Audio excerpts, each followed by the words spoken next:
Waiting on payments for months and not getting any help calling in. It's a story we have been following for you for weeks. And tonight, there are still people who can't get money or help from the state's unemployment system.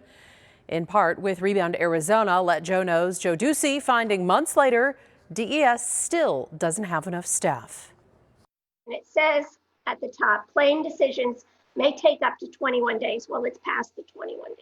Barbara Vinn says it's actually been closer to 2.5 months since she got a letter saying a decision on her unemployment claim would be made, and calls to the DES office to sort it out. And it goes to our queues are full. Go to the website.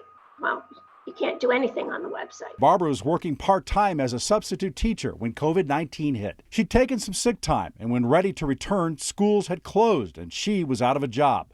When she filed for unemployment, she told them 2 of the weeks she didn't work were her sick time, so they don't count towards unemployment. Well, that immediately put an issue on there. You can't get a hold of it. I've called them, and I have dates and times.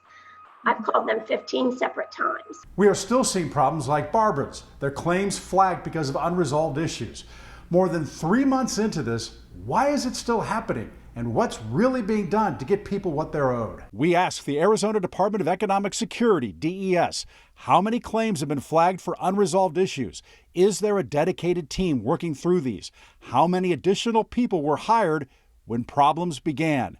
DES says in the last week they cleared 35,000 claims with unresolved issues. About 10,000 are still pending. But as for getting through on the phone lines, DES admitted to us that they can only answer about 10% of the calls that come in. In May, 120,000 calls a day. Now they say it's down to 80,000 a day, but they can only answer about 8,000 of those calls. No wonder so many people are complaining. When we asked if they have increased staffing, they said it remains at 200 staff answering calls, the same number they told us a month ago. Barbara says DES needs to do a better job at communicating what's going on with people like her.